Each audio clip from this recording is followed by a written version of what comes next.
What's up guys, it is T-Ball and I'm back with another video. Before I start, if you guys would leave a like and subscribe if you're not subscribed already, your support is greatly appreciated, as I'll be putting out some great Lakers and general NBA content as well throughout the rest of this offseason and throughout the regular season as well, so be sure to subscribe and turn on post notifications so you can stay updated on when my newest video will be coming out.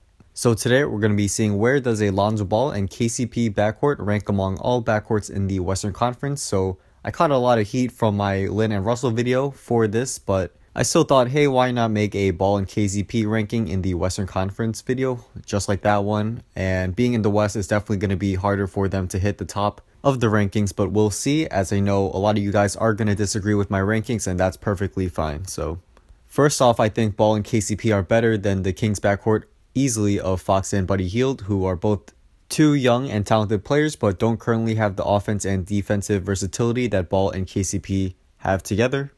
But those guys are definitely going to be good sometime soon in the future. I'd also say the Lakers backcourt is better than the Mavs backcourt of Smith Jr. and Wesley Matthews, as while Ball and Smith Jr. are starting their first season next month. Both guys are very talented and effective in different ways, as Ball is a great passer while Smith Jr. is a great scorer. So for now, we'll just call them a wash and compare Matthews and KCP. So both guys are known for their great defense, while KCP had 2.5 defensive win shares and a defensive rating of 109. Matthews, on the other hand, had 2.1 defensive win shares and a defensive rating of 110. So their points, assists, and rebounding stats were a wash, and the same with their shooting percentages. So based on their defensive stats alone, I'd definitely give the slight edge to KCP, but it's very close. And I'd also point out the fact that KCP is young. While Matthews is already 30, I definitely don't think he's going to improve much, if at all, next season. While I think KCP is definitely going to show some improvement next season compared to last season.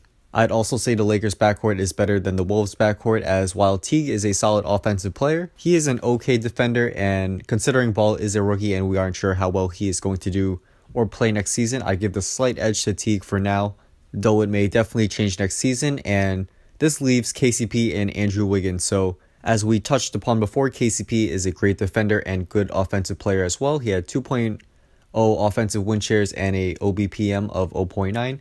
He does need to shoot a little better than 39.9% overall though, and I definitely could see him getting better looks from outside and in general playing next to Lonzo Ball, who has great court vision, as compared to last season with the Pistons. He had to play next to an injured Jackson, who was very ineffective last season in my opinion. And it goes by the stats as well, but that's a whole nother topic. But for Andrew Wiggins, he definitely is not as good as you guys think. So look past the 23.6 points per game, which is great and all, but you'll see he's a solid offensive player, not amazing, but solid. His shooting stats are basically a little above average. They're solid, as I said before, but he has some major defensive shortcomings. So for some of Wiggins' advanced stats, he had 3.3 offensive win shares and an OBPM of 0.2, which is solid. But on defense, he had a defensive rating of 115. So if you guys don't know, the higher the defensive rating you have, the worse it is. So 115 is really high, and he had a negative 2.9 DBPM, and that's bad. Overall, those defensive stats are very bad. So if I were to choose between KCP and Wiggins to have on my team,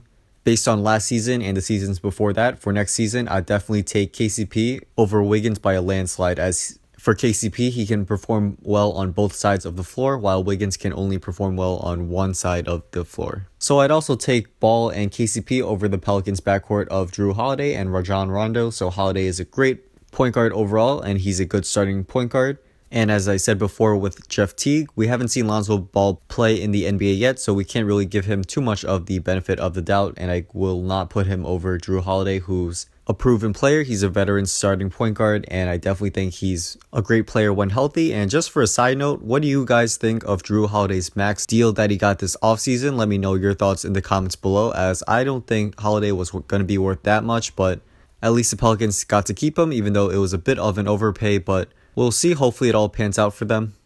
But for KCP versus Rajon Rondo, I definitely take KCP over Rondo any day of the week. Rondo is a ball stopper who can hit the three occasionally, but he shot around 30% for his career, and even though he shot 37.6% from three last season, he only shot 1.9 threes per game. And at this point of Rondo's career, he's getting old, and he's simply just not that good anymore, as we saw last year with the Bulls. And I definitely think the Ball and KCP combo is better than the Holiday-Rondo combo. Not by a lot, but I definitely think they have the slight advantage. I'd also take the Lakers backcourt over the Spurs backcourt, as while Mills is a solid role player, and same with Green. They're just not very dynamic. They're simple. They're good role players, but that's really about it. As if you put them on any other team with the Spurs, they're going to be good, but not as good as they seem since they are in the Spurs offensive system. But don't get me wrong, both guys are good shooters and good defensive players. Green is actually a great defensive player, but I would give the advantage to the Lakers backcourt of Ball and KCP over the Spurs backcourt of Mills and Danny Green. So for the backcourts that I would put in the same kind of group with the Lakers backcourt are the Clippers, Nuggets, and Grizzlies backcourt. So Milos Teodosic and Patrick Beverley form a great backcourt for the Clippers, as both guys fit well together for a great mixture of offense and defense, with offense being Milos and the defensive side being Patrick Beverley. The Nuggets are similar to the Lakers backcourt, as they have two great young guys in Jamal Murray and Gary Harris. Murray is an explosive guard who can score at will, and I definitely think he's going to have a great future in the NBA. While Gary Harris is actually similar to KCP, while not as good of a defender as KCP, I definitely think Harris is a much better offensive player and shooter than KCP, but both guys are definitely great players in their own respective ways. And for the Grizzlies, they have an elite point guard in Mike Conley, but they have a huge question mark at the shooting guard position. Who's going to start for them? Ben McLemore, he's out for a couple months. Tyreek Evans, he's going to be injured probably like every other game. And, who knows who's going to be starting at shooting guard for them, but they do have Mike Conley, so they're always going to be at least solid in their backcourt with him. But because their shooting guard position is very weak and is a big unknown, I cannot put them ahead of the Lakers backcourt of Lonzo Ball and KCP. So for the backcourts I'd take over the Lakers backcourt, I would take the Warriors, Rockets, Jazz, Thunder, Blazers, and Suns backcourts over them. So I don't think I even have to say why the Warriors and the Rockets backcourts are better than the Lakers backcourts, but the Warriors have Steph Curry and Klay Thompson. Curry is arguably the best shooter of all time, and Klay Thompson is an elite defender who, even though he struggled in the finals on offense, he really did shut down almost any player he was guarding. And he's obviously a great shooter and scorer as well. And I definitely think, if Klay Thompson wasn't on the Warriors, I could see him averaging around 25 points per game. I definitely think that's likely or possible, but we'll see what happens. He might be a Warrior for life. I don't know, but that's besides the point. And for the Rockets backcourt of James Harden and Chris Paul is amazing, as both guys are pretty good shooters. And the thing I'd give them over the Warriors backcourt is playmaking, as Harden averaged over 11 assists per game.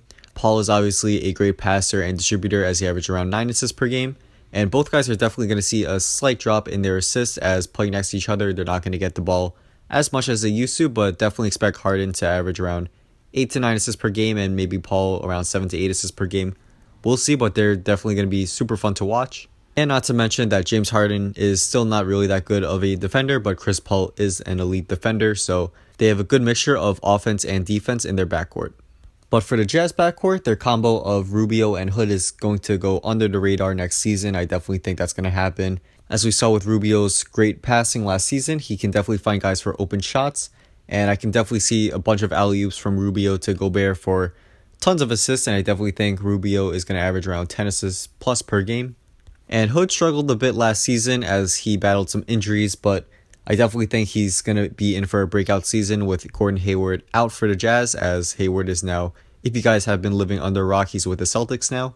So don't be surprised if Rodney Hood averages 18 points or even more than that per game. You say I sound crazy now, but watch what happens next season. He's definitely a great scorer, and he is a great shooter as well, and he definitely has a ton of potential. So I'm very excited to see how he plays next season, and I'm going to add him on fantasy basketball if he's still available in the later rounds. The Thunder have Westbrook and I can't shoot free throws Andre Robertson. Westbrook is arguably the best point guard in the league right now, and he's a triple-double machine. As you guys saw last season, he averaged over a triple-double and was the MVP, so good for him.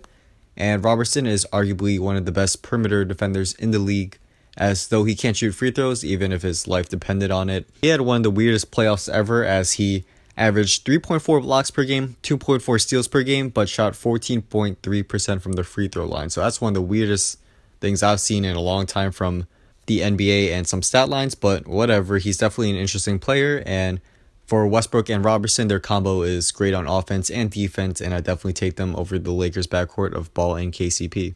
The Blazers backcourt of Lillard and McCollum is deadly on offense, and the two combine for exactly 50 points per game, as both guys are also great at playmaking for their other teammates, and they definitely are still not a great defensive combo, but still they're such a great offensive duo, and for now I'd definitely rank them over the Lakers backcourt of Ball and KCP. And I'd also like to say the Suns backcourt of Eric Bledsoe and Devin Booker are better than the Lakers backcourt for now. Bledsoe can really do it all at the point guard position. He's a great offensive player and a great defensive player as well, while Booker is a great offensive player and shooter, but he does struggle a bit on defense, so slight edge for the Suns backcourt. And overall, I think the Lakers should be around the 7 to 9 spot in their backcourt rankings next season, and average those two out. They should be around number 8, and that's pretty good considering they're in the Western Conference. So that's a wrap. Thanks guys for watching. If you guys did enjoy this video, be sure to leave a like and subscribe for more NBA and Lakers videos, as I'll be doing weekly recaps of all Lakers games throughout the regular season. So be sure to subscribe and stay tuned for that. And I want to say thanks guys once again for watching, and sorry it was a bit of a longer video, but thanks for sticking with me to the end if you are here. So once again, thanks for watching, and I'll see you guys soon for my next video. Peace.